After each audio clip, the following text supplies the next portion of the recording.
আসসালামু আলাইকুম। Social stratification লেকচারের রেকর্ডিং সেশনে সবাইকে স্বাগতম। আমরা আমাদের লেকচারের রেকর্ডিংটি শুরু করছি। আপনাদের ধৈর্য প্রত্যাশা করছি।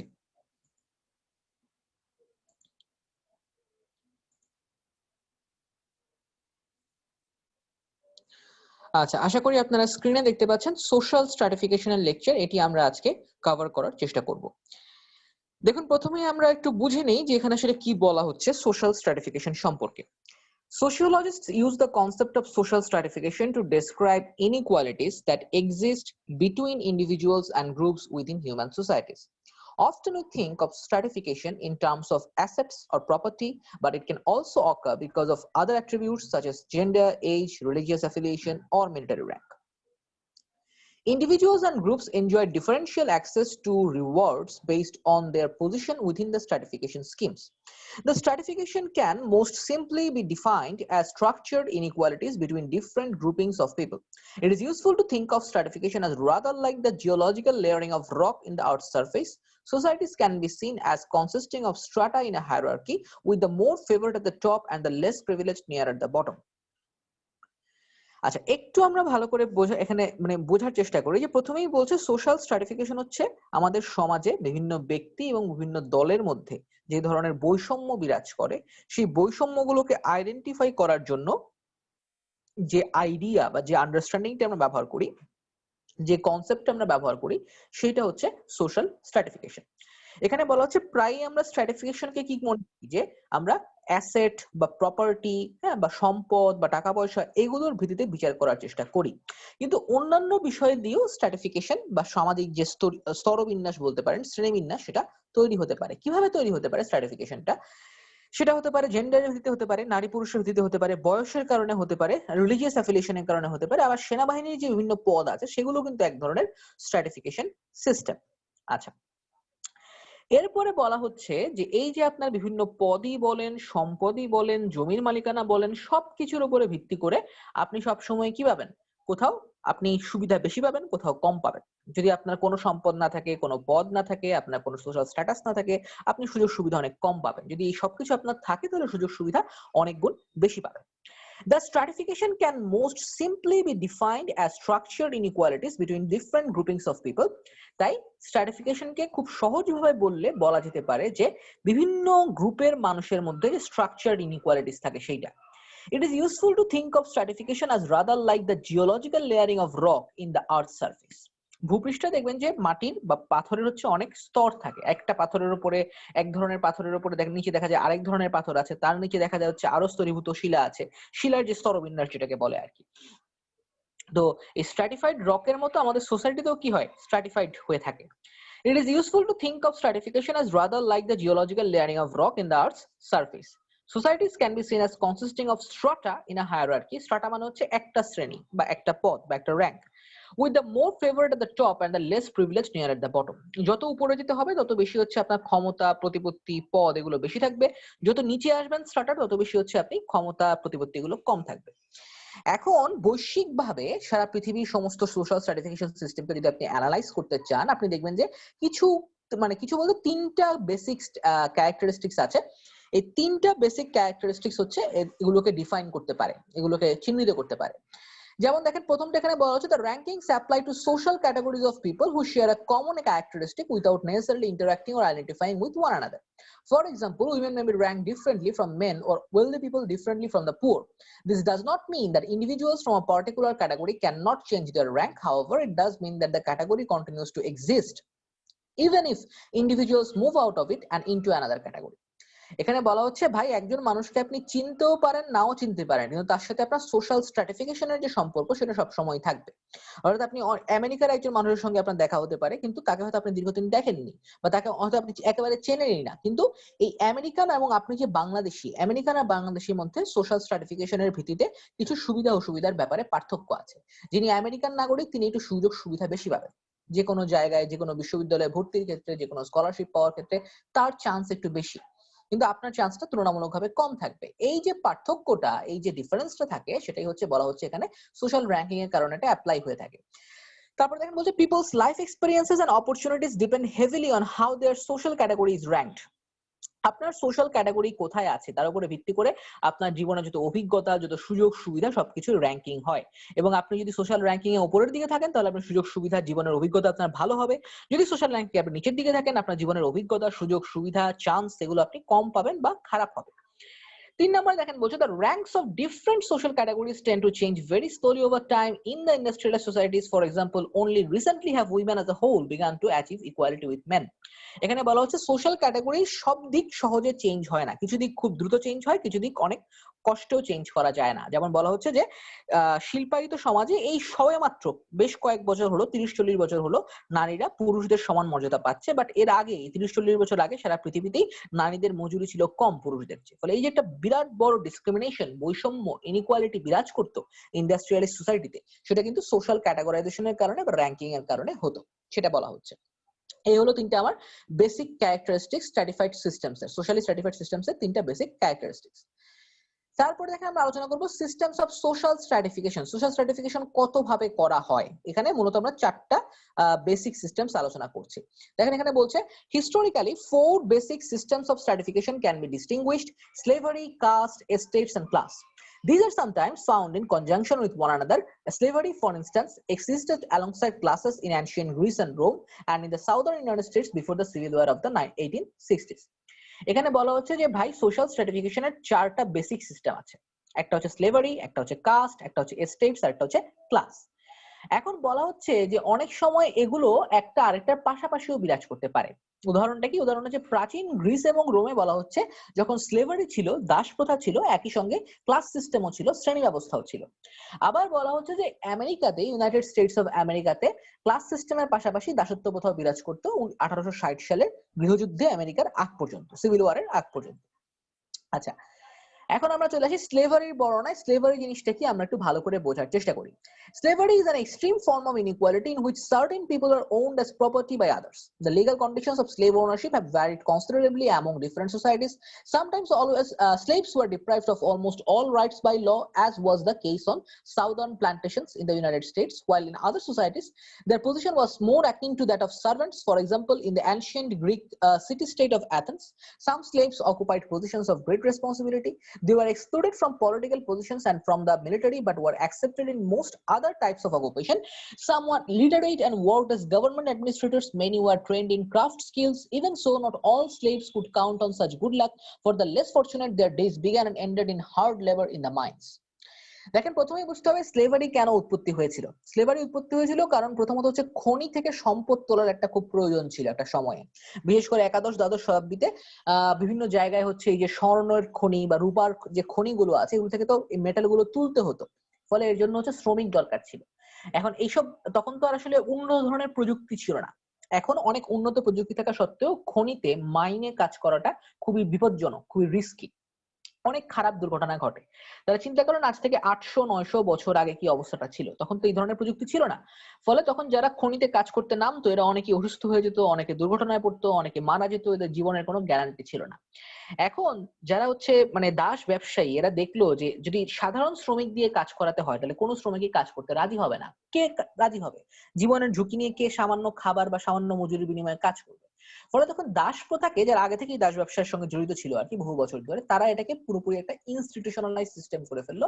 তারা প্রচুর দাস আফ্রিকা থেকে মানুষকে ধরে ধরে নিয়ে আসতো এবং দাস হিসেবে তাদেরকে আমেরিকার বিভিন্ন খনিতে, ইউরোপের বিভিন্ন খনিতে কাজ করাতো। ঠিক আছে? এভাবে আসলে দাস ব্যবস্থা প্রতিষ্ঠিত হওয়া শুরু করে বা ইনস্টিটিউশনালাইজ হওয়া শুরু করে। দাস ব্যবস্থা সিস্টেম হচ্ছে এটা সবচেয়ে চরম বৈষম্যর একটা সিস্টেম, সোশ্যাল স্ট্রাটিফিকেশন সিস্টেম, যেখানে একজন দাসের কোনো ধরনের নৈতিক কোনো অধিকার থাকে না। এবং তার চেয়েও অমানবিক যেটা বিষয় হচ্ছে সেটা হচ্ছে দাসের সন্তানকেও দাস হিসেবে গণ্য করা হয়। ঠিক আছে? এটা হচ্ছে সবচেয়ে অমানবিক বিষয়। যে সন্তানটা মাত্র ভূমিষ্ঠ হয়েছে, যার পৃথিবী সম্পর্কে কোনো জ্ঞানই নেই, কোনো ধরনের কোনো নলেজ বা কনসিয়াস নেই, সেই কিন্তু দাস হিসেবে পরিগণিত হয়ে যাচ্ছে এবং সারা জীবন তাকে দাস হিসেবেই বড় হতে হতো। তো এটা অবশ্যই এখন বন্ধ হয়েছে সারা পৃথিবীতে, কিন্তু তারপরও এর যে ভয়াবহতা, দাস সংস্কৃতির যে ভয়াবহতা, এটা মানুষকে এখনো তাড়া করে বেড়ায় এবং মানুষের বিবেকের কাছে সবসময় একটা প্রশ্ন হয়ে থাকে যে আসলে দাসত্ব ব্যবস্থা মানব জাতির জন্য কোনো একটা ভালো কিছুর পরিচায়ক কিনা। তো এখানে বলে রাখা ভালো যে দাস ব্যবস্থা নিয়ে যদি আপনারা খুব ভালোভাবে জানতে চান, খুব ভালোভাবে পড়াশোনা করতে চান বা আরো ভালো ইনসাইট পেতে চান এই বিষয়ে, তাহলে আপনারা 12 ইয়ার্স এ স্লেভ নামে একটা সিনেমা আছে, সেটা দেখতে পারেন। এটা অস্কার বিজয়ী সিনেমা। এটা দাস প্রথার উপরেই মূলত হচ্ছে ফোকাস করে তৈরি হয়েছে, এবং দাসদের জীবনটা কি পরিমাণ ভয়ঙ্কর ছিল একটা সময়ে, সেটা আসলে এই সিনেমাটা দেখলে অনেকটা বোঝা যাবে। আর যারা হচ্ছে অ্যাকশন ধর্মী সিনেমা পছন্দ করেন বা থ্রিলার ধর্মী সিনেমা পছন্দ করেন, তাদের জন্য জ্যাঙ্গো আনচেইনড নামে একটা সিনেমা আছে, সেটা হচ্ছে অ্যাকশন ধর্মী সিনেমা। এবং সেখানেও আসলে দাস প্রথার উপরই দেখানো হয় যে একজন দাসের সঙ্গে আসলে কি ধরনের ব্যবহার করা হতো, দাসদেরকে কিভাবে পারসিভ করা হতো। হ্যাঁ, সেটাও দেখানো, সেটাও আপনারা দেখতে পারেন ইচ্ছা করে, এন্টারটেইনমেন্টের জন্য ভালো লাগবে। এছাড়া আপনারা যদি বই পড়তে চান, তাহলে আঙ্কেল টমস কেবিন নামে একটা উপন্যাস আছে, যেটা কৃতদাসদের উপরে নির্যাতনের চিত্র স্বরূপ হচ্ছে একটা উপন্যাস। পড়লে খুব ভালো মতো আপনি বুঝতে পারবেন যে কেন, কিভাবে আসলে ক্রীতদাসদের উপরে নির্যাতনটা করা হতো। কি ভয়ঙ্কর একটা মানে অবস্থা তখন বিরাজ করতো। তো সেগুলো হচ্ছে আপনার জন্য মানে রেফারেন্স ডকুমেন্ট হিসেবে আপনি ব্যবহার করতে পারেন যদি স্লেভারি সম্পর্কে আরো ভালোভাবে জানতে চান। আচ্ছা, তারপরে আমরা চলে আসি কাস্ট সিস্টেমে। কাস্ট সিস্টেমের বাংলায় বলা হয় এটাকে বর্ণ প্রথা, এবং কাস্ট সিস্টেম সারা পৃথিবী জুড়ে বিভিন্ন দেশে বিভিন্ন ভাবে বিরাজ করছে। এটা সাউথ আফ্রিকাতে আছে, এটা সাউথ আমেরিকাতে আছে, ইভেন এই যে আমাদের আজকে যে ইউনাইটেড স্টেটস অফ আমেরিকা এত উন্নত, সেখানেও আছে, ঠিক আছে। আবার ইন্ডিয়াতেও আছে, বা অন্য অনেক দেশে হচ্ছে আছে। এটা বিভিন্ন ধরনের বিরাজ করে, বিভিন্ন কিছুর ভিত্তিতেই কাস্ট সিস্টেমের মানে ডিভিশনটা করা হয়। একটু আসলে আমরা খেয়াল করে বোঝার চেষ্টা করি। A caste system is a social system in which one's social position is given for a lifetime. In caste societies, therefore, all individuals must remain at the social level of their birth throughout life. Everyone's social status is based on personal characteristics such as perceived race or ethnicity, often based on such physical characteristics as skin color, parental religion or parental caste that are accidents of birth and are therefore believed to be unchangeable. A person is born into a caste and remains there for life. Caste system আসলে এমন একটা সামাজিক ব্যবস্থা যেখানে আপনার যে সামাজিক অবস্থান, আপনার যে সোশ্যাল র্যাঙ্কিং, আপনার যে সোশ্যাল স্ট্যাটাস, সেটা সারা জীবনের জন্য নির্ধারিত হয়ে যায়, এবং সারা জীবন ধরে আপনাকে একই সোশ্যাল স্ট্যাটাস, একই র্যাঙ্ক, একই পদবি বয়ে বেড়াতে হবে। এটা হচ্ছে কাস্ট সিস্টেমের নিয়ম। In caste societies, therefore, all individuals must remain at the social level of their birth throughout life. ফলে কেউ যদি হচ্ছে কৃষ্ণাঙ্গ হয়ে জন্মগ্রহণ করে, তাহলে কৃষ্ণাঙ্গ মানুষের, কালো মানুষের যে মর্যাদা, সেই মর্যাদায় তাকে সারা জীবন হচ্ছে বয়ে বেড়াতে হবে, সেটা সে কখনোই চেঞ্জ করতে পারবে না। এবং প্রত্যেকের সোশ্যাল ক্যারেক্টারিস্টিক্স আসলে তার এই পারিবারিক যে পরিচয়, তার যে গায়ের রং বা অন্য যে কোনো বৈশিষ্ট্য, সেটা দিয়ে হচ্ছে নির্ধারিত হয়ে থাকে, এবং সারা জীবনের জন্য আপনার এই কাস্টের পরিচয় আপনি চেঞ্জ করতে পারেন না। এখন এখানে একটা আমি উদাহরণ দিয়েছি, এখানে ইহুদিদের একটা উদাহরণ দেওয়া হয়েছে, সাউথ আফ্রিকা বা এই জায়গাগুলো উদাহরণ দেওয়া হয়েছে। আমরা একটু আসেন পড়ে বোঝার চেষ্টা করি। In a sense, caste societies can be seen as a special type of class society in which class position is ascribed at birth. They have typically been found in agricultural societies that have not yet developed industrial capitalist economies, such as rural India or South Africa prior to the end of white rule in 1992. Prior to modern times, caste systems were found throughout the world. In Europe, for example, Jews were frequently treated as a separate case, forced to live in restricted neighborhoods and barred from intermarrying with non-Jews. একটু ভালো করে বোঝার চেষ্টা করেন। এখানে বলা হচ্ছে যে ইউরোপে একসময় ইহুদিদেরকে খুব মানে ভয়ঙ্কর ভাবে হচ্ছে ট্রিট করা হতো, এবং তাদেরকে একটা আলাদা কাস্ট হিসেবে, আলাদা একটা বর্ণ হিসেবে তাদেরকে ট্রিট করা হতো, এবং তাদেরকে ইচ্ছে করে জোর করে হচ্ছে একটা নির্দিষ্ট এলাকায় বসবাস করতে বাধ্য করা হতো, এবং তারা যারা ইহুদি নয় এদের সঙ্গে কোনো ধরনের সম্পর্ক করতে পারতো না, বা কোনো ধরনের বিবাহ সংক্রান্ত বন্ধনে আবদ্ধ হতে পারতো না, এদেরকে একটা আলাদা জায়গায় আটকে রাখা হতো। The term ghetto is said to derive from the Venetian War for Foundry, the site of one of Europe's first official Jewish ghettos, established by the government of Venice in 1516. 1516, so 1516 সালে আসলে ভেনিসের যে সরকার ছিল তখনকার সময়, তারা হচ্ছে ইহুদিদের জন্য বসবাস করার জন্য একটা আলাদা জায়গা নির্ধারণ করে দেয়, যার নাম দেওয়া হয় ঘেটো। হ্যাঁ, জুইশ ঘেটো বলা হয় তাকে, ইহুদিদের ঘেটো। সেই ঘেটো শব্দটা আসলে ওখান থেকেই মূলত আসছে। তো এইটা একটা উদাহরণ। আরেকটা উদাহরণ হচ্ছে সাউথ আফ্রিকায় আমরা যে হচ্ছে বর্ণ প্রথা ছিল, এখানে আমি এটা উদাহরণটা ব্যবহার করেছি যে সির্ফ গায়ের রং কালো দেখে নির্দিষ্ট সংখ্যক মানুষকে একটা জায়গায় আটকে ফেলা হয়েছিল, যেটাকে বলা হচ্ছে অ্যাপার্থিড সিস্টেম। তাদের জন্য ওখানে স্কুল তৈরি করে দেওয়া হয়েছে, সবকিছু তৈরি করে দেওয়া হয়েছে, তারা সাদা চামড়ার লোকদের সঙ্গে মিশতে পারবে না, সাদা চামড়ার লোকদের সঙ্গে কথাবার্তা বলতে পারবে না, এই ধরনের একটা সিস্টেম আরোপ করে দেওয়া হয়েছিল, যেটা নেলসন ম্যান্ডেলা ক্ষমতা এসে পরবর্তী সেটা চেঞ্জ করার চেষ্টা করেন। এটা ইতিহাসটা আমি এখানে কিছুটা বলেছি, এবং আমি ক্লাসেও কিন্তু আলোচনা করেছি বারবার। তো আসলে আমরা এস্টেটস এ চলে আসি, এবং এস্টেটসটা একটু যেহেতু একটু শব্দটা অপরিচিত আপনাদের কাছে, বলে এটা আমি একটু ভালো করে ব্যাখ্যা করার চেষ্টা করি। Estates were part of European feudalism but also existed in many other traditional civilizations. The feudal estates consisted of strata with differing obligations and rights towards each other, some of these differences being established in law. In Europe, the highest estate was composed of the aristocracy and gentry. The clergy formed another estate having lower status but possessing various distinctive privileges. Those in what came to be called the third estate were the commoners, serfs, free peasants, merchants, and artisans. In contrast to castes, a certain degree of intermarriage and mobility was tolerated between the estates. Commoners might be knighted, for example, in payment for special services given to the monarch. Merchants could sometimes purchase titles. A remnant of the system persists in Britain, where hereditary titles are still recognized, though since 1999 peers are no longer automatically entitled to vote in the House of Lords. And business leaders, civil service and others may be honored with a knighthood for their services. দেখেন এখানে আসলে কি বলা হচ্ছে এই প্যারাটাতে, পুরো প্যারাটা যে আমি রিডিং করলাম এতে আসলে কি বলা হচ্ছে। এখানে বলা হচ্ছে যে এস্টেট নামক যে ব্যবস্থাটা আছে সেটা অনেক পুরনো একটা ব্যবস্থা। একটু ওয়েট করেন।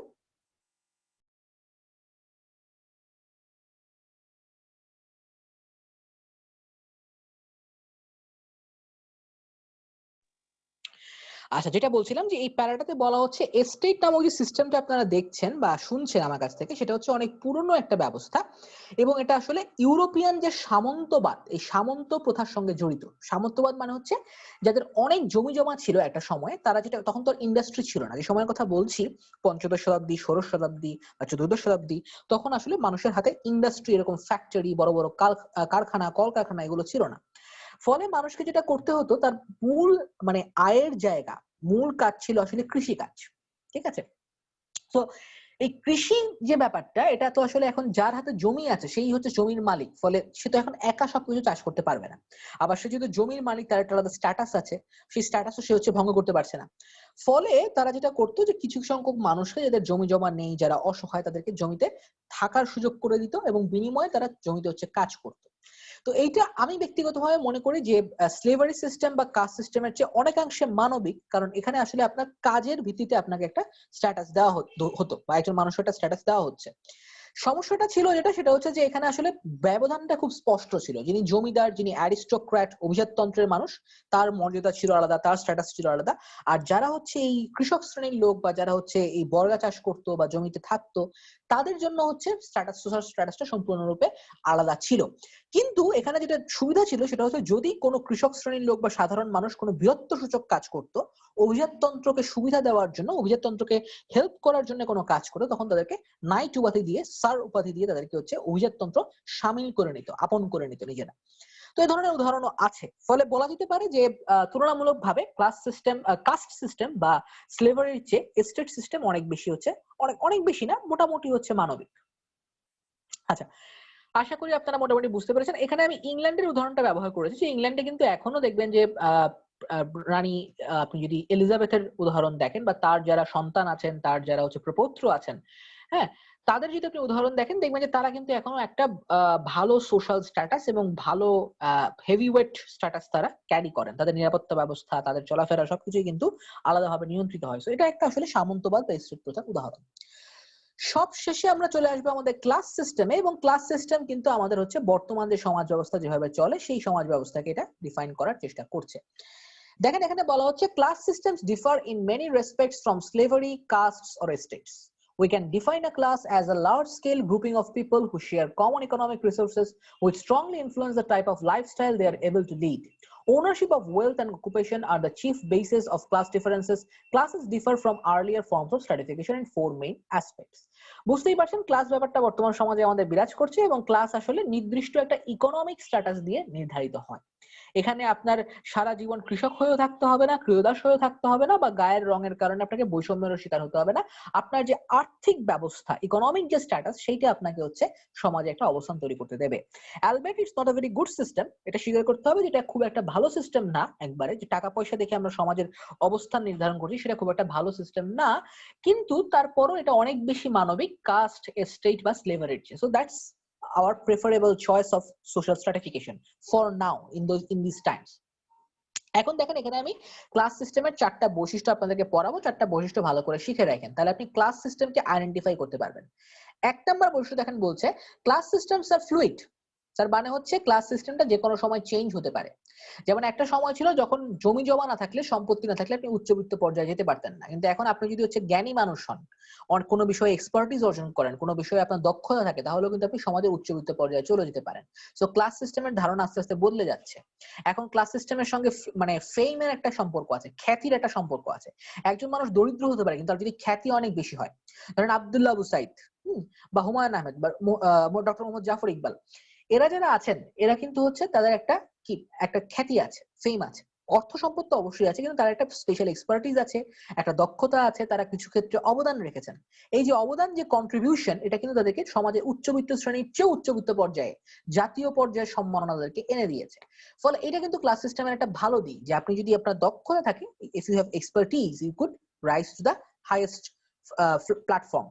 2 নম্বরে দেখেন বলছে class positions are in some part achieved. Class position গুলোকে অনেক সময় অ্যাচিভ করতে হয়, ঠিক আছে? এটা কষ্ট করে না অর্জন না করলে আপনি সহজে পাবেন না। এটা এস্টেট সিস্টেমের মতো না যে জমিদার পুত্র সবসময় জমিদার হয়ে যাবে, বা স্লেভারির মতো না যে ক্রীতদাসের সন্তান ক্রীতদাস হিসেবে চিহ্নিত হবে। ক্লাস পজিশনটা কষ্ট করে হচ্ছে আপনাকে অ্যাচিভ করতে হবে। কেউ যদি দরিদ্র হয়ে জন্মায়, তার মানে এই না যে তাকে দরিদ্র হয়ে মৃত্যুবরণ করতে হবে। সে ইচ্ছা করলে ধনী মানুষ হয়ে মৃত্যুবরণ করতে পারে। 3 নম্বরে দেখেন বলছে ক্লাস ইজ ইকোনমিক্যালি বেসড। অর্থনৈতিক বৈশিষ্ট্য আপনাকে অবশ্যই ক্লাসে দেখা হবে। এবং শ্রেণী ব্যবস্থা, এই অর্থনৈতিক ব্যবস্থা বলতে শুধু আপনার সম্পদ কতটুকু আছে তা না, সম্পদকে আপনি কিভাবে ব্যবহার করছেন সেটাও খুব গুরুত্বপূর্ণ বিষয়। যেমন একটা সোশিওলজিক্যাল স্টাডি ছিল যে ইউরোপের যারা অভিজাততন্ত্রের মানুষজন, যারা অ্যারিস্টোক্র্যাট, যারা অনেক জমি জমা বা অনেক সম্পত্তির মালিক, তারা কিভাবে সম্পদের ব্যবহার করেন, what kind of utensils or cutleries they use in the parties.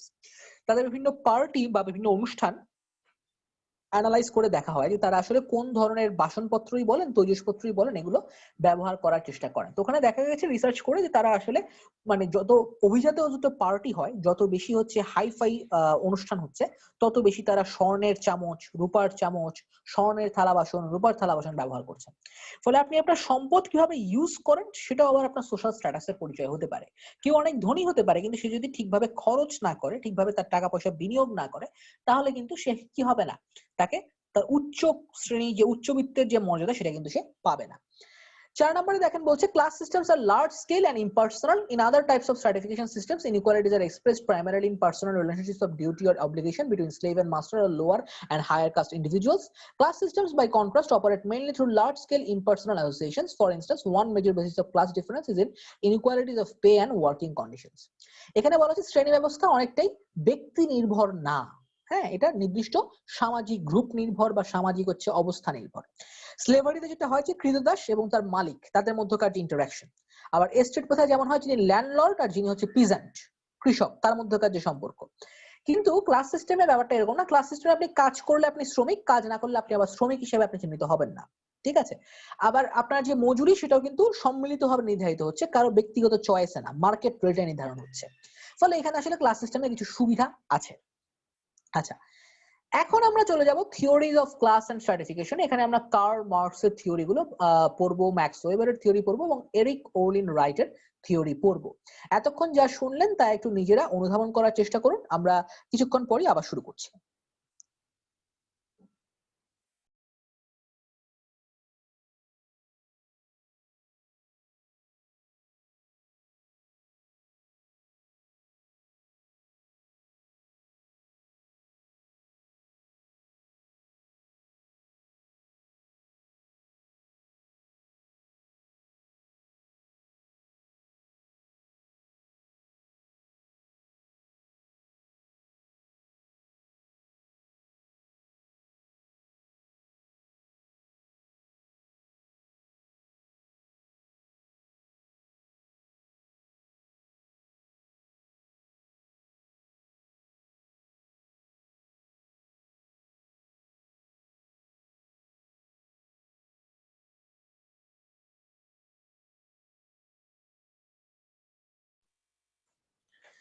আচ্ছা, আমরা স্ক্রিনে দেখতে পাচ্ছি theories of class and stratification. আমরা কার্ল মার্কসের থিওরি দিয়ে শুরু করব। আসলে আমরা ব্যাকগ্রাউন্ড একটু জেনে নেই।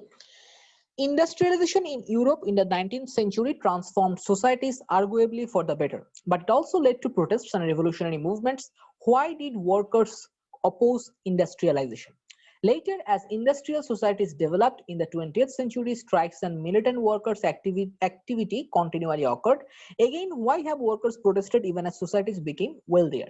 Karl Marx spent most of his adult life investigating modern class-based societies in an attempt to understand how they worked, and his crucial argument was that industrial societies were rooted in capitalist economic relations. Marx was not just a detached academic observer, though he was also a key figure in communist political debates and an activist in workers' movements. For Marx, industrial capitalism, for all its progressive elements, was founded in an exploitative system of class relations that led to the oppression of the majority of working people.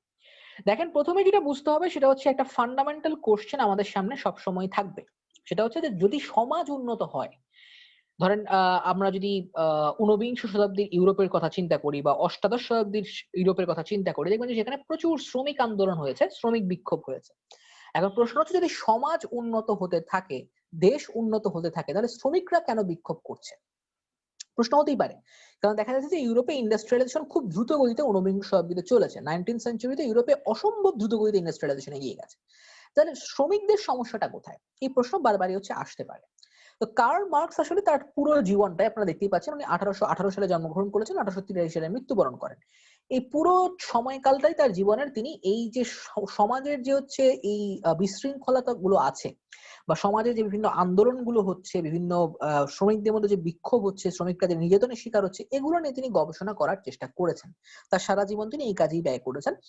এবং এক্ষেত্রে বলে রাখা ভালো যে marks কিন্তু সাধারণ কোনো academic ছিলেন না, মানে কোনো বিশ্ববিদ্যালয়ের প্রফেসরও ছিলেন না, বা হচ্ছে উনি কোনো একাডেমিক পজিশন হোল্ড করতেন না, বা উনি একাডেমিক পার্সপেক্টিভ থেকে চিন্তাটা কম করতেন।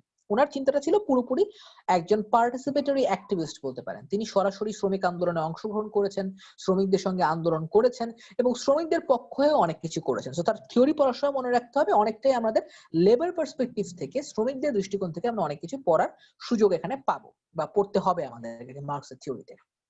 তো আসেন আমরা মার্কসের থিওরি অফ ক্লাস কনফ্লিক্ট একটু ভালো করে বোঝার চেষ্টা করি। For Marx, a social class is a group of people who stand in a common relationship to the means of production, the means by which they gain a livelihood. Before the rise of modern industry, the means of production consisted primarily of land and the instruments used to tend crops or pastoral animals. In pre-industrial societies, therefore, the two main classes consisted of those who owned the land, aristocrats, gentry or slaveholders, and those actively engaged in producing from it serfs, slaves, and free peasantry. এখানে বলা হচ্ছে মার্কসের জন্য social class বা গ্রুপের definition হচ্ছে এমন একদল লোক বা একটা নির্দিষ্ট গ্রুপের লোক যারা একটা নির্দিষ্ট সম্পর্কে আছে মিনস অফ প্রোডাকশন নিয়ে। মিনস অফ প্রোডাকশন নিয়ে আপনারা বোঝেন যেগুলো হচ্ছে আমাদের জীবিকা উপার্জনে সাহায্য করে। যেমন একজন কম্পিউটার প্রোগ্রামারের জন্য তার ল্যাপটপ বা তার হচ্ছে যে কম্পিউটার, সেটা তার মিনস অফ প্রোডাকশন, তার ব্রেইনও তার মিনস অফ প্রোডাকশন। যে একজন ডেইলি লেবারার, যে শ্রমিক মজুর, তার জন্য তার দুটো হাত হচ্ছে মিনস অফ প্রোডাকশন, এবং এই যে কোদাল, শাবল, গাঁইতি, এগুলো হচ্ছে তার মিনস অফ প্রোডাকশন। যিনি একজন হচ্ছে ফ্যাক্টরি মালিক, তার ফ্যাক্টরির যে মেশিনারিজ গুলো আছে সেগুলো হচ্ছে তার মিনস অফ প্রোডাকশন। ঠিক আছে, এই জিনিসগুলো তার মিনস অফ প্রোডাকশন হিসেবে কাজ করছে। এখন এখানে বলা হচ্ছে যে আধুনিক শিল্প সমাজ শুরু হওয়ার আগে বা আধুনিক শিল্পায়ন শুরু হওয়ার আগে যেটা হতো যে মানে কৃষক ভিত্তিক সমাজে, কৃষি ভিত্তিক সমাজে কৃষক আর যে জমির মালিক যিনি, হ্যাঁ, তার মধ্যে একটা সম্পর্ক বিরাজ করতো। কিন্তু ইন্ডাস্ট্রিয়াল সোসাইটি আসার সঙ্গে সঙ্গে এই সম্পর্কটা অনেক জটিল হতে শুরু করে। In modern industrial societies, factories, offices, machinery, and the wealth of capital needed to buy them have become more important. The two main classes consist of those who own these new means of production, industrialists or capitalists, and those who earn their living by selling their labor to them, the working class, or in the new, somewhat archaic term, Marx sometimes favored the proletariat. শিল্পায়িত সমাজ শুরু হওয়ার পরে এই যে কৃষিভিত্তিক সমাজ ছিল, যেখানে একদল ছিল হচ্ছে জমির মালিক আর একদল জমিতে থেকে কাজকর্ম করত, ঠিক আছে, এদের মধ্যে সম্পর্কটা মোটামুটি সরল ছিল। কারণ যে জমিতে কাজ করছে সে তার হয় তার উৎপাদিত ফসলের একটা অংশ দিয়ে দেবে মালিককে, অথবা সে যেটা করতে পারে সেটা হচ্ছে যে জমির মালিক তাকে একটা নির্দিষ্ট পরিমাণ অর্থ দেবে, সেই অর্থটা সে নেবে তার মজুরি হিসেবে। ফলে সামহাট ইট ওয়াজ সিম্পল। কিন্তু মার্কস বলছেন যখন ইন্ডাস্ট্রিয়ালাইজেশন শুরু হলো তখন সমাজে দুটো শ্রেণী আলাদাভাবে তৈরি হলো। একটা হলো ক্যাপিটালিস্ট, যারা পুঁজিবাদী বা পুঁজিপতি, আরেকটা হচ্ছে যারা তৈরি হলো তাদের নাম হচ্ছে মার্কস বলতেন প্রোলেতারিয়েট। প্রোলেতারিয়েট মানে হচ্ছে যারা সর্বহারা বলতে পারেন, বা যারা হচ্ছে ওয়ার্কিং ক্লাস, শ্রমিক শ্রেণী যারা, তাদেরকে বলা হচ্ছে প্রোলেতারিয়েট।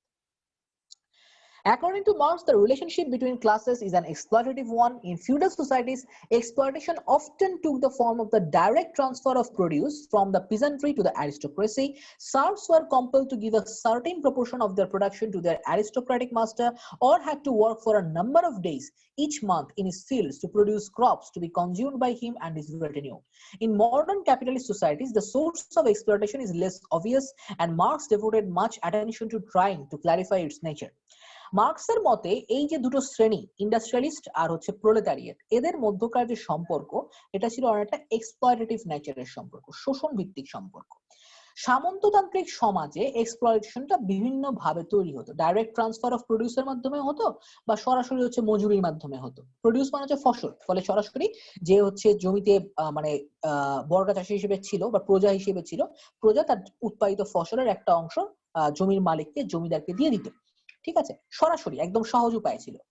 কিন্তু ইন্ডাস্ট্রিয়ালিস্ট সোসাইটিতে জিনিসটা হচ্ছে অন্যরকম পর্যায়ে দাঁড়িয়ে গেছে। কিরকম দাঁড়িয়ে গেছে দেখেন, in the course of the working day Marx reasoned workers produce more than is actually needed by employers to repay the cost of hiring them. This surplus value is the source of profit which capitalists are able to put to their own use. A group of workers in a clothing factory, say, might be able to produce 100 suits a day. Selling 75% of the suits provides enough income for the manufacturer to pay the workers' wages and for the cost of plant and equipment. Income from the sale of the remainder of the garments is taken as profit. খুব সহজ উদাহরণ দেওয়া হয়েছে এখানে, আপনি একটু চিন্তা করলে বুঝতে পারবেন। মার্কস বলছেন যে একজন শ্রমিক কারখানায় একদিনে যে পরিমাণ কাজ করে, সেই পরিমাণ কাজের যদি আমি আর্থিক মূল্য হিসাব করি, তাহলে সেটা সেই শ্রমিকের একদিনের মজুরির চেয়েও অনেক বেশি, এবং যে টাকাটা বেশি সেই টাকাটা কিন্তু মালিকের পকেটে চলে যাচ্ছে। মার্কস উদাহরণ দিয়েছে যে যদি কোনো একটা কারখানায় একদল শ্রমিক কাজ করছে এবং তারা ধরেন 100টা স্যুট একদিনে তৈরি করতে পারে, কিছু শ্রমিক একসাথে কাজ করছে, একদিনে তারা সবাই 100টা স্যুট তৈরি করতে পারে। এখন এই 100টা স্যুটের মধ্যে 75টা বিক্রি করলেই মালিকের শ্রমিকদের যে বেতন একদিনের, সেটা সে দিয়ে দিতে পারে। তাহলে বাকি যে 25টা স্যুটের দাম আছে, এটা কিন্তু মালিকের পকেটে চলে যাচ্ছে। এখন মার্কস বলছেন এই টাকাটা পুরোপুরি হচ্ছে মালিকের পকেটে থাকছে এবং নতুন পুঁজি হিসেবে তৈরি হচ্ছে। ঠিক আছে, এখন দেখেন কি সমস্যা হয়েছে। Marks was struck by the inequalities created by the capitalist system. Although in earlier times aristocrats lived a life of luxury completely different from that of the peasantry, agrarian societies were relatively poor. Even if there had been no aristocracy, standards of living would inevitably have been meager. With the development of modern industry, however, wealth is produced on a scale far beyond anything seen before. But workers have little access to the wealth that their labor creates. They remain relatively poor while the wealth accumulated by the property class grows. এখানে বুঝতে হবে যে marks এই যে বৈষম্য ছিল, এই যে বৈষম্য তৈরি হয়েছিল মানুষের মধ্যে, এই বৈষম্য দেখে মার্কস খুব হতাশ হয়ে গিয়েছিলেন, বা বলতে পারেন যে মার্কস ব্যথিত হয়েছিলেন। কারণ ইন্ডাস্ট্রিয়ালিস্ট সোসাইটির আগে এই যে জমিদার সমাজ ছিল, সামন্তবাদ ছিল, এস্টেট সিস্টেম ছিল, হ্যাঁ, সেখানে দেখা যেত যে যারা জমিদার তারা অবশ্যই তো তাদের প্রজাদের চেয়ে ভালো জীবনযাপন করত, কিন্তু খুব ভালো জীবনযাপন করতে পারতো না, কারণ ওই সমাজটাই ছিল দরিদ্র একটা সমাজ। ফলে জমিদার যদি হচ্ছে বিলাস ব্যবস্থা করতো, বিলাসবহুল জীবনযাপন করতো, কিন্তু তারও একটা লিমিট ছিল। ইট ওয়াজ টু সাম ডিগ্রিজ লিমিটেড। ওদের লাক্সারি বলেন, ওদের হচ্ছে বিলাসবহুল জীবনযাপন, লাইফস্টাইল বলেন, একটা লিমিটেড ছিল। আপনি যদি দেখেন যে রবীন্দ্রনাথও কিন্তু জমিদার ছিলেন, এবং রবীন্দ্রনাথ তার জমিদারি দেখার জন্য কুষ্টিয়ায় এসেছেন, প্রায় সময় জমিদারি দেখাশোনার জন্য কুষ্টিয়া শিলাইদহে হয়ে থেকেছেন। তো ওখানে দেখবেন যে রবীন্দ্রনাথ কিন্তু একেবারে আহামরি কোনো জীবনাচরণ করছেন না। উনি হয়তো নৌকায় করে একটু ঘোরাঘুরি করছেন, বজ্র নৌকায় করে ঘুরছেন, কবিতা লিখছেন, গান লিখছেন, ছবি আঁকছেন, এইটুকুই। এমন কোনো আহামরি কোনো জীবনযাপন আপনি এখনকার সময় ইন্ডাস্ট্রিয়ালিস্টরা যেরকম করে সেরকম করছেন না। মার্কসের কাছে এই যে একটা বৈসাদৃশ্য, যে ইন্ডাস্ট্রিয়াল সোসাইটি হওয়ার পরে দেখা গেল যারা পুঁজিপতি আছে, ইন্ডাস্ট্রিয়ালিস্ট আছে, তাদের সম্পদের পাহাড় গড়ে উঠেছে, এবং এই বিশাল সম্পদের পাহাড়ের ফলে তাদের যে জীবনযাপন, বিলাস ব্যবস্থা, চলাফেরা সবকিছুই বদলে গেছে। ঠিক আছে, তারা অনেক বেশি করে হচ্ছে অপচয় করতে শুরু করলো, খরচ করতে শুরু করলো, তাদের মধ্যে একটা রেকলেস ভাব চলে আসলো। এই বিষয়টা মার্কসকে খুব ব্যথিত করেছিল। তার বিপরীতে মার্কস দেখছিলেন যে যারা হচ্ছে দরিদ্র সমাজের মানুষ, শ্রমিক শ্রেণীর মানুষ, তারা বিভিন্ন ধরনের নেশায় আসক্ত, বিভিন্ন ধরনের হচ্ছে খারাপ আচরণে আসক্ত, এবং তারা জীবনের খুব খারাপ দিকগুলো ফেস করছিল। আপনারা যদি ম্যাক্সিম গোর্কির মা উপন্যাসটা পড়েন, তাহলে আপনারা এই বিষয়টা ভালোভাবে বুঝতে পারবেন। ম্যাক্সিম গোর্কির মা উপন্যাসে শ্রমিক শ্রেণীর যে সমস্যা, হ্যাঁ, শ্রমিক বা দরিদ্র শ্রেণীর যে হচ্ছে কাতর আর্তনাদ সেটা খুব চমৎকার ভাবে প্রকাশিত হয়েছে। এখানে দেখেন পরের প্যারায় যেটা বলছে যে marks use the term pauperization to describe the process by which the working class grows increasingly impoverished in relation to the capitalist class. Even if workers become more affluent in absolute terms, the gap separating them from the capitalist class continues to stretch even ever wider. Marks বলছেন যে ভাই তোমরা যারা industrialist আছো, capitalist আছো, পুঁজিবাদী আছো, শিল্পপতি আছো, তারা ধীরে ধীরে মানুষকে গরিব থেকে আরো গরিব করে ফেলছো। এই যে গরিব থেকে আরো গরিব হওয়ার প্রক্রিয়া, মানুষকে দরিদ্র তৈরি করার প্রক্রিয়া, সেটাকে মার্কস বলেছিলেন পপারাইজেশন। পপারাইজেশন যেটা প্রাচীন ইংরেজি না, আসলে বলতে পারেন যে স্ট্যান্ডার্ড ইংলিশ, যেটা লিটারারি ইংলিশ, সেখানে পুয়ার বলে না, বলে পপার, PAUPER, পপার। আপনারা যদি অলিভার টুইস্টের বিভিন্ন লেখালেখি পড়েন, সেখানেও দেখবেন যে হচ্ছে অলিভার টুইস্ট উপন্যাসটা পড়েন আর কি, লেখালেখি না, সরি, লেখালেখি হচ্ছে চার্লস ডিকেন্স লিখেছেন, আর অলিভার টুইস্ট হচ্ছে উপন্যাস। তো অলিভার টুইস্টেও দেখবেন যে অলিভার টুইস্টকে বলা হচ্ছে পপার বয়। হ্যাঁ, তার মানে হচ্ছে গরিব বালক আর কি, ইংরেজিতে বলা হচ্ছে পপার বয়। তো চার্লস ডিকেন্সের লেখালেখিতে এটার উদাহরণ আছে, আর টেইল অফ টু সিটিজ এটার শব্দটা দেখবেন। তো ওই সময় আসলে যারা দরিদ্র তাদেরকে বলা হতো পপার, সেখান থেকে আসছে পপারাইজেশন। আচ্ছা, তো এখানে বলা হচ্ছে these inequalities between the capitalist and the working class were not strictly economic in nature. Marx noted how the development of modern factories and the mechanization of production mean that work frequently becomes dull and oppressive in the extreme. The labor that is the source of our wealth is often both physically wearing and mentally tedious, as in the case of a factory hand whose job consists of routine tasks undertaken day in day out in an unchanging environment. Marks বলছেন যে শুধু যে আর্থিকভাবে শোষণ হচ্ছে তাই না, যে ধরনের কাজ করানো হচ্ছে শ্রমিকদের দিয়ে, সেই কাজ করানোর ধরনটাও এক্সপ্লয়টেটিভ। কিরকম? দেখা যাচ্ছে একজন শ্রমিককে সারাদিন একই ধরনের কাজ বারবার একই ধরনের, একই স্ট্রাকচারের, একই ফর্মের কাজ করে দিতে হচ্ছে। That is very very destructive to his or her mental and physical health both. মানসিক এবং শারীরিক স্বাস্থ্য ক্ষতিগ্রস্ত হয় যদি আপনি কোনো একই কাজ বারবার একইভাবে করে যান। ধরেন আপনি সিঁড়ি দিয়ে ওঠানামা করছেন, বারবার ওঠানামা করছেন, কিছুক্ষণ করে দেখবেন যে আপনি মানসিক ভাবেও ক্লান্ত বোধ করছেন, শারীরিক ভাবে তো ক্লান্ত বোধ করবেন। যে কোনো ফ্যাক্টরিতে কাজ করানোর যে স্ট্রাকচার, প্রোডাকশন, যে এটা আপনারা শিখবেন পরে, প্রোডাকশন লাইনে যখন কাজ করাতে হয় তখন নিয়ম হচ্ছে ওয়ার্কারদেরকে ভ্যারাইটিস কাজ করাতে হয়। অর্থাৎ আপনি যদি 3 ঘন্টা একটা ওয়ার্কার যদি হচ্ছে প্যাকিং এর কাজ করে, তারপরে তাকে অন্য একটা কাজে আবার ব্যবহার করতে হবে। এটা হচ্ছে স্ট্যান্ডার্ড, মানে ফ্যাক্টরি স্ট্যান্ডার্ড, বা বলতে পারেন হচ্ছে এটা ওয়ার্কারদের ম্যানেজমেন্ট স্ট্যান্ডার্ড বলে, এটাকে ম্যানেজমেন্ট প্রিন্সিপাল বলে। কিন্তু অনেক ক্ষেত্রে ফ্যাক্টরি গুলো এটা করে না, কারণ দেখা যায় যে হচ্ছে তাহলে একজন ওয়ার্কার যদি ভিন্ন ভিন্ন জায়গায় কাজ করে তার প্রোডাক্টিভিটি কমে যাবে। কিন্তু সে যদি টানা একটা কাজই করে থাকে, টানা প্যাকেজিং এর কাজই করে থাকে, তাহলে যেটা হয় যে তার প্যাকেজিং এর স্কিলটা অনেক বেশি বেড়ে যায়। ফলে ফ্যাক্টরি গুলো ইচ্ছা করে তাকে দিয়ে একই কাজ বারবার করে যেতে থাকে। সো এটাও আসলে একটা শোষণের ধরন। এখন চলে আসি ক্রিটিসিজমে। ক্রিটিসিজম এখানে হচ্ছে অনেক ভালোভাবে লেখা আছে, তো সেখান থেকে তো আপনারা পড়বেনই। আমি আমার মতো করে ক্রিটিসিজমটা মার্কসের করব, এটা হচ্ছে আমার ব্যক্তিগত ব্যাখ্যা। আপনি ইচ্ছে করলে আমার ব্যাখ্যাও লিখতে পারেন, ইচ্ছে করলে এখানে যেটা বলা আছে সেটাও আমার কথাই বলেছে, এখানে বিভিন্ন ভাবে হচ্ছে আলাদা করে বলেছে। সো আমি যেটা ব্যক্তিগতভাবে মনে করি, কার্ল মার্কসের থিওরির যে প্রথম সমস্যা ছিল সেটা হচ্ছে মার্কস বিজ্ঞানের যে অগ্রগতি সেটাকে উনি ভালোভাবে হিসাবে ধরেননি, সেটাকে ভ্যারিয়েবল হিসেবে কনসিডার করেননি। যেটা আমি তার থিওরিকে একটা ইকুয়েশন মনে করি, সেই ইকুয়েশনে একটা ভ্যারিয়েবল মিসিং ছিল, সেটা হচ্ছে অ্যাডভান্সমেন্ট অফ সায়েন্স।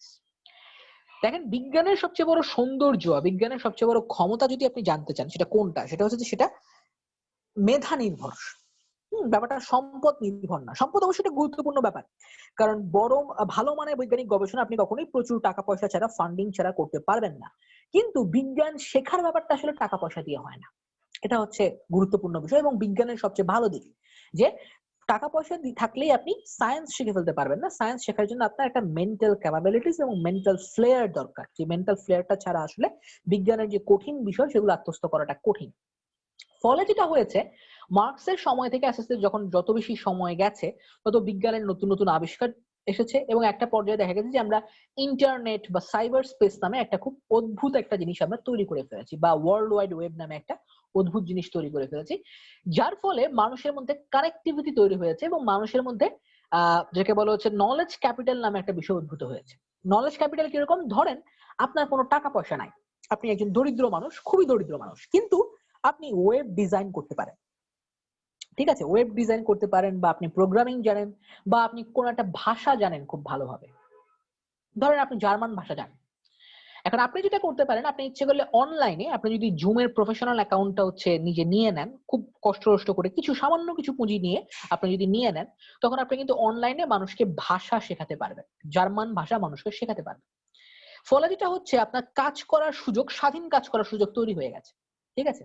তো এরকম ভাবে একটা ছোট্ট উদাহরণ দিলাম। এরকম আপনি ফ্রিল্যান্সিং এর উদাহরণ আছে, আরো অনেক কাজের উদাহরণ আছে যেগুলো এখন মানে ফর্মাল ইন্ডাস্ট্রিয়ালাইজেশন এনভায়রনমেন্টের বাইরেও আমাদের অনেক কাজের সুযোগ করে দিয়েছে, ইনফর্মালি অনেক কাজের সুযোগ করে দিয়েছে, যেটা মার্কস হিসাবে ধরেননি। ফলে মার্কস যেটা প্রেডিক্ট করেছিলেন যে ক্যাপিটালিজম আসলে একটা সময় হচ্ছে মানে সংঘাতের মধ্যে দিয়ে শেষ হবে, যেটা দেখবেন যে এখানেও ক্রিটিসিজম হিসেবে বলেছে, দেখবেন যে এখানে ক্রিটিসিজম হিসেবে বলেছে যে সমাজে তো সংঘাত হয়নি, রেভলিউশন হয়নি, বিপ্লব হয়নি। তার একটা বড় কারণ হচ্ছে যে মানুষ মানে প্রচলিত ইন্ডাস্ট্রিয়ালাইজেশনের বাইরেও কাজের জায়গা সে খুঁজে নিয়েছে। দেখবেন যে অনেকেই হচ্ছে বিভিন্ন বিষয়ে আলোচনা করছে ইউটিউবে বা অন্য কোনো মাধ্যমে, হ্যাঁ, যারা হচ্ছে এই বিষয়গুলো ব্যাখ্যা করার চেষ্টা করছে, মানে এই বিষয়গুলো নিয়ে জানার চেষ্টা করছে। তো এগুলো কিন্তু আসলে মূল ধারার বাইরের কাজ। তো এখানে হচ্ছে আসলে মার্কস মিস আউট করেছিলেন যে মার্কস নলেজ যে একটা পুঁজি হয়ে উঠতে পারে, জ্ঞান যে একটা সত্যিকারের পুঁজি হয়ে উঠতে পারে, এটা মার্কস কোনো কনসিডার করেননি। মার্কস সবসময় লেবারকে, শ্রমকেই হচ্ছে উনি পুঁজি হিসেবে ধরেছিলেন এবং উনি বলছিলেন যে পুঁজিটা অপব্যবহার হচ্ছে। কিন্তু এখন হয়তো এমন একটা পর্যায়ে আমাদের আসতে পারে সামনে, আর্টিফিশিয়াল ইন্টেলিজেন্স যেভাবে এগিয়ে আসছে, একটা সময় হয়তো আমাদের শ্রমিকদের প্রয়োজনই হবে। কোন ফ্যাক্টরিতে খুব অল্প সংখ্যক কিছু দক্ষ শ্রমিক ছাড়া আর বাকি শ্রমিকদের আমাদের কোনো প্রয়োজন নাও হতে পারে। কারণ ফোর্থ ইন্ডাস্ট্রিয়াল রেভলিউশন আস্তে আস্তে সেটাই তৈরি করছে এবং সেটা আস্তে আস্তে হয়ে যাবে। কারণ ইকোনমিক্স এর নিয়মই হচ্ছে ইকোনমিক্স সবচেয়ে এফিশিয়েন্ট সিস্টেম খুঁজে বের করতে চায় এবং ইকোনমিক্স সেই সিস্টেমকেই খুঁজে বের করে যেটা সবচেয়ে তাকে বেশি প্রফিট দেয়। এবং অবশ্যই আপনি যদি মানুষের বদলে মেশিন দিয়ে কাজ করেন, ultimately at the end of the day অথবা এন্ড অফ দ্য ইয়ার আপনার প্রফিট কিন্তু বেশি হবে। কারণ মেশিন তো ক্লান্ত হয় না, মেশিন তো হচ্ছে ভুল করে না। মেশিনকে আপনি যে প্রোগ্রাম দেবেন সেই প্রোগ্রাম মেনেই সে কাজ করবে। মেশিন নষ্ট হয়ে যেতে পারে, ড্যামেজ হতে পারে, বাট সে ভুল করবে না। কিন্তু মানুষের ক্ষেত্রে যেটা হচ্ছে মানুষ তো ভুল করে, হিউম্যান এরর বলে একটা বিষয় আছে। আমরা শিখেছি যে মানুষ মাত্রই ভুল করে, কথাটা আসলে সত্যি, যে কোনো মানুষ ভুল করতে পারে, কিন্তু মেশিন যদি সে ড্যামেজ না হয় তাহলে ভুল প্রোগ্রাম ছাড়া তার ভুল করার কোনো সুযোগ নাই। ফলে অফকোর্স একটা সময় এমনও আসতে পারে যে মার্কসের এই ভবিষ্যৎবাণী পুরোপুরি মিথ্যে হতে পারে, আমরা মেশিনদের দ্বারা শ্রমিকরা পুরোপুরি রিপ্লেসড হয়ে যেতে পারে, ফলে শ্রমিকদের আর কোনো রিলেভেন্স থাকবে না সমাজে। তো এইগুলো আসলে মার্কসের ক্রিটিসিজম আমি ব্যক্তিগতভাবে মনে করি। এবং মার্কস আরো একটা যেটা বলেছিলেন যে আসলে সমাজে সবসময় সম্পদের ভিত্তিতেই শুধু শ্রেণী তৈরি হয়, আমি সেটারও অনেক মানে ব্যতিক্রম দেখেছি। যেমন আপনি যদি বর্তমান সময়ে ইলন মাস্কের কথা বিবেচনা করেন, ইলন মাস্ক কিন্তু খুব সাধারণ পরিবারের সন্তান, তার পরিবার এমন কোনো অর্থ সম্পদশালী ছিল না, কিন্তু মার্কস স্রেফ তার আইডিয়া ব্যবহার করে, ইলন মাস্ক স্রেফ তার আইডিয়া, তার বুদ্ধি ব্যবহার করে তিনি সম্পদের পাহাড় তৈরি করেছেন। এবং আমেরিকায় এখন সবচেয়ে ইনোভেটিভ যে ইন্ডাস্ট্রিগুলো আছে, স্পেস ইন্ডাস্ট্রি বলেন বা হচ্ছে এনভায়রনমেন্ট ফ্রেন্ডলি কার ইন্ডাস্ট্রি বলেন, গ্রিন কার ইন্ডাস্ট্রি বলেন, সেগুলো কিন্তু মার্কসের, ইলন মাস্কের দখলে এখন।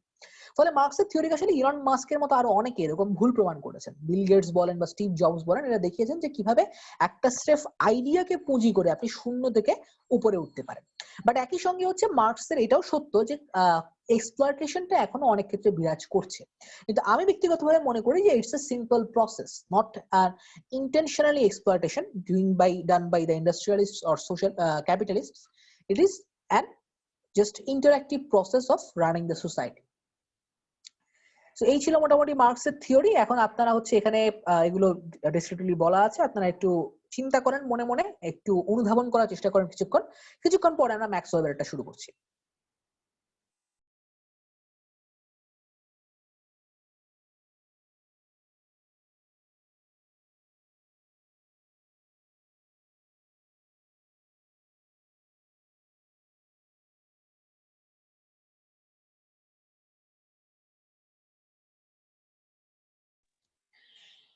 ম্যাক্স ওয়েবারের থিওরিটা যদি আপনাকে বুঝতে হয় তাহলে আগে এটা বুঝতে হবে যে ম্যাক্স ওয়েবার এটা আকাশ থেকে নিয়ে আসেননি বা আচমকা উনি শূন্য থেকে এটা বানিয়েও ফেলেন। ম্যাক্স ওয়েবার কাজ করেছেন মার্কসের থিওরির উপরে ভিত্তি করে। কারণ মার্কসের থিওরি আসলে ওই সময় এতটাই বিখ্যাত ছিল এবং এতটাই হচ্ছে যাকে বলা যে মাইন্ড অল্টারিং ছিল, হ্যাঁ, ফলে সেই থিওরির বাইরে গিয়ে আসলে কাজ করাটা ওই সময়ে খুব কঠিন ছিল এবং এখনো কঠিন। এখনো দেখবেন যে অনেক সোশিওলজিক্যাল থিওরি আসলে কার্ল মার্কসের থিওরির উপরে ভিত্তি করে তৈরি হয়ে থাকে। ফলে ওয়েবার যেটা করেছেন, উনি মার্কসের থিওরিটাই ব্যবহার করেছেন, কিন্তু উনি ওনার নিজের কিছু প্রশ্নের উত্তর বের করেছেন এবং সেই প্রশ্নগুলো থেকে উনি একটা নতুন থিওরিটিক্যাল স্ট্রাকচার উনি দাঁড় করিয়েছেন। ওয়েবারের থিওরিটা বুঝতে হলে সরাসরি আমাদের হচ্ছে মানে এত ডেসক্রিপটিভ কোনো কিছু পড়ার চেয়ে ডায়াগ্রামটা বোঝাটা সবচেয়ে বুদ্ধিমানের কাজ হবে। ডায়াগ্রামটা যদি আপনি ভালোভাবে বোঝেন, ভিতরের লেকচার আপনি খুব সহজে বুঝতে পারবেন ম্যাক্স ওয়েবারের লেকচারটা। দেখেন এখানে ফিগারের ডেসক্রিপশনে আমরা বলছি যে Max Weber's social stratification theory, Max ওয়েবারের সামাজিক স্তরবিন্যাসের যে তত্ত্ব আছে সেটা আমরা এখানে আলোচনা করব। এখন এখানে দেখেন তিনটা বক্সের মধ্যে ইন্টারলকিং বা ইন্টারঅ্যাকশনারি বিভিন্ন সিম্বল ব্যবহার করা হচ্ছে। একটা হচ্ছে ক্লাস, আর একটা হচ্ছে পার্টি, আর একটা হচ্ছে স্ট্যাটাস। এখন বোঝেন যে তিনটা কম্পোনেন্ট, তিনটা আইডিয়া একটা আরেকটার সঙ্গে কিভাবে ইন্টারঅ্যাক্ট করে যাচ্ছে। ঠিক আছে, এটা ভালোভাবে বুঝতে পারলে আপনার জন্য ম্যাক্স ওয়েবারের থিওরিটা বোঝা খুব সহজ হয়ে যাবে। একটা তো কার্ল মার্কসের ক্লাস তো আছেই, ঠিক আছে, এই ক্লাসের সঙ্গে ম্যাক্স ওয়েবার আরো দুটো আইডিয়া বা কনসেপ্ট বা ফেনোমেনলজি উনি যোগ করেছেন, একটা হচ্ছে স্ট্যাটাস আর একটা হচ্ছে পার্টি। ম্যাক্স ওয়েবার বলছেন যে শুধু ক্লাসই সমাজে শ্রেণীবিন্যাস তৈরি করে না, সোশ্যাল স্ট্র্যাটিফিকেশন তৈরি করে না, স্ট্যাটাস একটা গুরুত্বপূর্ণ উপাদান, পার্টি আর একটা গুরুত্বপূর্ণ উপাদান। ম্যাক্স ওয়েবার বলছেন যে এমন হতে পারে যে কেউ হয়তো নিম্নবিত্ত শ্রেণীর সদস্য, কেউ হয়তো লোয়ার ক্লাসের সদস্য, কিন্তু তার হয়তো সমাজের স্ট্যাটাস ভিন্ন রকম থাকতে পারে। এর উদাহরণ হিসেবে ম্যাক্স ওয়েবার বিভিন্ন শিল্পী বা সাহিত্যিকদের উদাহরণ দিয়েছিলেন। যেমন আপনি যদি লিওনার্দো দা ভিঞ্চির জীবন কাহিনী দেখেন, লিওনার্দো দা ভিঞ্চি খুব দরিদ্র পরিবারের সন্তান ছিলেন, বা তার মানে এত বেশি আর্থিক স্বাচ্ছন্দ্য বা ইকোনমিক সলভেন্সি ছিল না, যতটা থাকার উচিত ততটা ছিল না। কিন্তু তারপরে কিন্তু লিওনার্দো দা ভিঞ্চি তৎকালীন সমাজে তিনি ইতালির যিনি রাজা তার সঙ্গে কাজ করেছেন, অনেক বড় রাজ পরিবারের সঙ্গে কাজ করেছেন, অনেক রাজ পরিবারের অনেকের সঙ্গে তার ওঠা বসা ছিল। সেটা কেন ছিল? তার কারণ তার একটা স্ট্যাটাস ছিল। স্ট্যাটাসটা কি হিসেবে? লিওনার্দো দা ভিঞ্চি একজন খুব বিখ্যাত শিল্পী ছিলেন, আর্কিটেক্ট ছিলেন, তিনি অনেক অস্ত্রের ডিজাইন করতে পারতেন, অনেক ধরনের জটিল যন্ত্র তৈরি করতে পারতেন। সেই কারণে তার একটা হচ্ছে কদর ছিল তৎকালীন সমাজে। সেই কারণে লিওনার্দো দা ভিঞ্চির হচ্ছে একটা স্ট্যাটাস তৈরি হয়েছিল। ফলে লোয়ার ক্লাসের হওয়া সত্ত্বেও কিন্তু তার হায়ার ক্লাসের লোকজনের সঙ্গে ওঠা বসা, আলাপ আলোচনা, চলাফেরা ছিল। একইভাবে পার্টি একটা খুব গুরুত্বপূর্ণ ভূমিকা প্লে করতো তৎকালীন ইউরোপিয়ান সমাজে। ওখানে ওয়েবার দেখিয়েছেন আর কি, মানে বলার চেষ্টা করেছেন যে অনেক সময় দেখা যায় যারা শ্রমিক তারা হয়তো এককভাবে ইন্ডিভিজুয়ালি কোনো ক্ষমতার অধিকারী না, একা একজন শ্রমিকের কোনো গুরুত্ব নেই। কিন্তু শ্রমিকেরাই যখন সংগঠিত হয়ে যায়, শ্রমিকেরা যখন একটা নির্দিষ্ট রাজনৈতিক দল বা নিজেদের কোনো একটা সংগঠন তৈরি করে, তখন শ্রমিকদের দাবি দেওয়া মানতে কিন্তু মালিক পক্ষ বাধ্য হচ্ছে। অনেক সময় মালিক পক্ষ বাধ্য হয়ে মজুরির সঙ্গে সঙ্গে বোনাস এগুলো সবকিছু পে করতে মানে বাধ্য হচ্ছে, দিয়ে দিচ্ছে। ফলে ওয়েবার বলছেন যে এই যে পার্টির যে আইডিয়া, এটা একটা খুব গুরুত্বপূর্ণ ব্যাপার হিসেবে কাজ করে। পার্টি আইডিয়াটা যদি হচ্ছে না থাকতো, পার্টি আইডিয়া যদি কাজ করতে না পারতো, তাহলে কিন্তু সমাজে হচ্ছে ব্যালেন্স থাকতো না, ব্যালেন্সটা ডিসরাপ্ট হতো, হারমোনিটা ডিসরাপ্ট হতো। সো ম্যাক্স ওয়েবার দাবি করছিলেন যে ক্লাসের সঙ্গে সঙ্গে সমাজে স্ট্যাটাস এবং পার্টিও একটা খুব গুরুত্বপূর্ণ ফেজ হিসেবে কাজ করে। আচ্ছা, তো এইটাই আসলে লেকচারে এখানে বলা হয়েছে, স্ট্যাটাস, পার্টি এবং ক্লাস কিভাবে ইন্টারঅ্যাক্ট করে, কিভাবে কাজ করে, কিভাবে এটাকে ব্যবহার করা যায়, সেটা ম্যাক্স ওয়েবার ঠিকভাবে ব্যাখ্যা করেছে। আসলে আমরা চলে আসি এরিক ওলিন রাইটস এর থিওরি অফ ক্লাস যেটা আছে সেটাতে। এটাও একটু হচ্ছে মার্কস এর থিওরির সঙ্গে মিলে যায়, এবং মার্কস আর ওয়েবারের দুটোকে মিশিয়েই হচ্ছে এরিক ওলিন রাইট তৈরি করেছেন। বাট এখানে একটা গুরুত্বপূর্ণ কনসেপ্ট হচ্ছে কন্ট্রোল। এরিক ওলিন রাইটের যেটা ব্রিলিয়ান্স ছিল সেটা হচ্ছে তিনি চিন্তা করেছেন যে আসলে সমাজে সত্যিকার অর্থে কার প্রভাবটা বিরাজ করে, মানে আসলে কি পুঁজিপতিদের এতটাই প্রভাব আছে, নাকি অন্য কেউ সমাজে হচ্ছে প্রভাব খাটাচ্ছে। তো এখানে এরিক ওলিন রাইটের যে কথাটা সেটা বুঝতে হলে আপনাকে বুঝতে হবে, এই লাইনটা একটু ভালো করে বুঝতে হবে যে a large segment of the population 85 to 90% according to Wright falls into the category of those who are forced to sell their labor because they do not control the means of production. Erik Olin Wright সাহেব বলছিলেন যে আমাদের যে জনশক্তি আছে, শ্রমশক্তি আছে, এদের মধ্যে শতকরা 90% বাধ্য হয়ে তাদের শ্রম বিক্রি করে, কারণ তাদের কাছে শ্রম বিক্রি করা ছাড়া, নিজেরা কষ্ট করে মাসল পাওয়ার দিয়ে কাজ করা বা ব্রেন পাওয়ার দিয়ে কাজ করা ছাড়া অন্য কোনো উপায় নেই। কারণ এরা উৎপাদনের যে উপকরণ আছে, জমি বলেন, ফ্যাক্টরি বলেন, মেশিনারিজ বলেন, এগুলো তারা ওন করে না। এটা হচ্ছে কথা। এইটা বলে, দ্যাট বিং সেইড, এইটাও সত্যি যে এই 90%-এর ভিতরে আবার কেউ কেউ কি করে, মানে এই যে পুঁজি বলেন, ফ্যাক্টরি বলেন, এগুলোকে আস্তে আস্তে আবার কন্ট্রোল করার চেষ্টা করে। কিভাবে করে, কারা করে? এই যে আমরা যারা মধ্যবিত্ত আছি, মিডল ক্লাস আছি, এরা এই 90% থেকে কন্টিনিউয়াসলি বের হওয়ার চেষ্টা করছে। অন্য যে 10% আছে, ওই 10%-এর সদস্য হওয়ার চেষ্টা করছে। কিভাবে করছে? মধ্যবিত্তরা পড়াশোনা শিখে, বিভিন্ন ধরনের স্কিল শিখে তারা চেষ্টা করছে যে ইন্ডাস্ট্রিয়ালিস্টদের হয়ে কাজ করে, তাদের প্রতিনিধি হয়ে কাজ করে কিছু একটা কন্ট্রোল হচ্ছে গেইন করা। ঠিক আছে, ফলে একজন যদি দক্ষ ম্যানেজার হয়, সে যদি ম্যানেজমেন্ট নিয়ে পড়াশোনা করে দক্ষ একজন ম্যানেজার হয়, সে কিন্তু ইনভেস্টমেন্ট বা মানি ক্যাপিটাল গুলো কন্ট্রোল করতে পারবে। কারণ যেহেতু যদি সে ইনভেস্টমেন্ট ব্যাংকিং শেখে বা ইনভেস্টমেন্ট পোর্টফোলিও ডিজাইন করতে পারে, তখন ইন্ডাস্ট্রিয়ালিস্ট কিন্তু এগুলো জানে না। ইন্ডাস্ট্রিয়ালিস্ট জাস্ট একটা ব্যাংক ওন করে বা একটা ফ্যাক্টরি ওন করে। সে বলবে যে হ্যাঁ, তুমি যখন কাজ জানো তুমি আমাকে এই এই জিনিসগুলো অ্যাচিভ করে দেবে, এটা হচ্ছে আমার গোল, এই সারা বছরে আমি এই এই গোলগুলো অ্যাচিভ করতে চাই, তুমি এগুলো অ্যাচিভ করবে। কিভাবে করবে আমি জানি না, তুমি তোমার বুদ্ধি খাটিয়ে অ্যাচিভ করো। যদি অ্যাচিভ করতে পারো তাহলে তুমি হচ্ছে কোম্পানিতে একটা শেয়ার পাবে, কোম্পানির শেয়ারের কিছু অংশ পাবে, 2% 3% শেয়ার পাবে, প্লাস স্যালারি তো সে কন্টিনিউয়াসলি পেয়ে যাচ্ছে। ফলে এইভাবে আসলে মধ্যবিত্তরা বা যারা মিডল ক্লাস লোকজন তারা তৈরি হয় এভাবে, মধ্যবিত্ত শ্রেণীটা তৈরি হয় এভাবে। এরা ওই 90% থেকে বের হয়ে এসে 10%-এর সঙ্গে যোগ দেয়, 10%-এর হয়ে কাজ করে, এখান থেকে কন্ট্রোলটা গেইন করে। এবং এরিক ওলিন রাইট বলেছেন যে সমাজে আসলে ক্লাস তৈরি হয় এই কন্ট্রোলের বেসিসে, কার কন্ট্রোল কতটুকু কিসের উপরে, সেটার উপরে ভিত্তি করে ক্লাস সিস্টেমটা তৈরি হয়ে থাকে। এটা এরিক ওলিন রাইট সাহেব এখানে ব্যাখ্যা করার চেষ্টা করেছে, এখানে ডেসক্রিপটিভলি বলা আছে, আপনারা ভালো করে পড়লে জিনিসটা আশা করি বুঝতে পারবেন। সমস্যা হলে আমাকে ক্লাসে জিজ্ঞেস করবেন, আমি ক্লাসে আবার উত্তর দেব। এখন চলে আসি আরেকটা গুরুত্বপূর্ণ কনসেপ্ট, সোশ্যাল মোবিলিটি। কারণ আমি জানি অনেকের মনে প্রশ্ন আছে, স্যার এই যে আমরা এত ক্লাস শিখছি, তাহলে যারা আমরা মিডল ক্লাসে আছি বা লোয়ার মিডল ক্লাসে আছি, আমরা কিভাবে হায়ার ক্লাসে যেতে পারি, উচ্চবিত্ত হতে পারি? যারা আমরা মধ্যবিত্ত আছি বা নিম্ন মধ্যবিত্ত আছি বা নিম্নবিত্তই আছি, তারা কিভাবে উচ্চবিত্ত হতে পারে? অনেকের মনে এই প্রশ্ন আসতে পারে। এই প্রশ্নের উত্তর হচ্ছে, যদি আপনাকে সোশ্যাল মোবিলিটি গেইন করতে হয়, একটা তো হচ্ছে অবশ্যই হার্ড ওয়ার্ক, যেটা আমি উদাহরণ দিলাম যে আপনাকে স্কিল শিখতে হবে। আপনাকে ইঞ্জিনিয়ারিং স্কিল শিখতে হতে পারে, প্রোডাকশন স্কিল শিখতে হতে পারে, ম্যানেজারিয়াল স্কিল শিখতে হতে পারে, যার মাধ্যমে আপনি কন্ট্রোল নেবেন। যিনি ইন্ডাস্ট্রিয়ালিস্ট তিনি তো কম্পিউটার প্রোগ্রামিং জানেন না, তিনি জানেন না কিভাবে একটা প্রোডাক্ট ডিজাইন করতে হবে, সেটা তিনি জানেন না। সেটা যদি আপনি জানেন, আপনি যদি সেটা খুব ভালোভাবে শিখে নেন, তখন আপনার ডিমান্ড থাকবে, তখন ইন্ডাস্ট্রিয়ালিস্ট আপনাকে ডেকে নিয়ে যাবে। ফলে you will have some degree of control over his or her capital or factories or machineries. সেটা হচ্ছে আপনার সোশ্যাল মোবিলিটির একটা উপায়। আরেকটা উপায়, অনেক সময় হচ্ছে অ্যাক্সিডেন্টালি সোশ্যাল মোবিলিটি ঘটে যায়। ধরেন আপনি যদি হচ্ছে কুয়েতের কথা চিন্তা করেন, কুয়েতের মুদ্রার মূল্য এত বেশি কেন? কারণ কুয়েতে প্রচুর তেলের খনি আছে, ঠিক আছে? ফলে কুয়েতের মুদ্রার মূল্য অনেক বেশি, অনেক বেশি। তারপর ধরেন আমেরিকার ডলার এত ভ্যালুয়েবল কেন? কারণ আমেরিকায় ইকোনমি বা বিজনেসটা সারা বিশ্বে এরা ডমিনেট করছে। ফলে একজন আমেরিকান কোনো কাজকর্ম না করেও কিন্তু তার আর্থিক ক্ষমতা আপনার চেয়ে বেশি হতে পারে।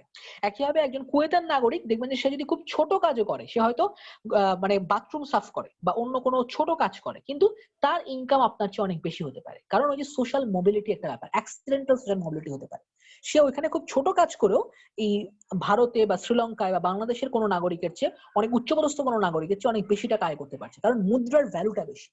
এটা হচ্ছে সোশ্যাল মোবিলিটির উদাহরণ। এভাবে সোশ্যাল মোবিলিটি অ্যাক্সিডেন্টালি অ্যাচিভ হতে পারে, কঠোর পরিশ্রমের মাধ্যমে তো অ্যাচিভ করা যেতে পারে অবশ্যই। ডাউনওয়ার্ড মোবিলিটি একটা খুব গুরুত্বপূর্ণ কনসেপ্ট, যেটা আমাদের এখন মাথা ব্যথার কারণ হয়ে উঠেছে বর্তমান সময়ে। কারণ অনেক সময় দেখা যাচ্ছে যে মানুষের ইনকাম স্ট্যাটাস যেটা, সেটা আস্তে আস্তে লোয়ার হয়ে যাচ্ছে। মানুষ মধ্যবিত্ত যে ছিল সে নিম্নবিত্ত হয়ে যাচ্ছে, যে উচ্চবিত্ত ছিল সে মধ্যবিত্ত হয়ে যাচ্ছে, যে নিম্ন মধ্যবিত্ত ছিল সে পুরোপুরি নিম্নবিত্ত হয়ে যাচ্ছে। এই যে গ্লোবাল প্যান্ডেমিক আপনি দেখলেন, এই গ্লোবাল প্যান্ডেমিক কোভিড-19 একটা খুব ভালো উদাহরণ ডাউনওয়ার্ড মোবিলিটি। যখন ইকোনমি আস্তে আস্তে স্ট্যাগনেশন হয়ে যায়, কাজকর্ম কম হয়ে যায়, কাজকর্ম বন্ধ হয়ে যায়, তখন আস্তে আস্তে ডাউনওয়ার্ড মোবিলিটি অনেক বেশি দেখা দেয়। এই উদাহরণটা আপনি ক্ষেত্রে ব্যবহার করতে পারেন। আমি এখানে ইউএসএ এবং ইংল্যান্ডের অনেক উদাহরণ দিয়েছি। আশা করি লেকচারটা আপনারা মোটামুটি অনুধাবন করতে পেরেছেন। আমরা আজকে এখানেই শেষ করছি। যদি এই লেকচার নিয়ে আরো ফার্দার কোনো সমস্যা থাকে, আপনারা আমাকে ক্লাসে জিজ্ঞেস করতে পারেন, আমি অবশ্যই আপনাদের প্রশ্নের উত্তর দেব। সবাই ভালো থাকবেন। আল্লাহ হাফেজ। আসসালামু আলাইকুম।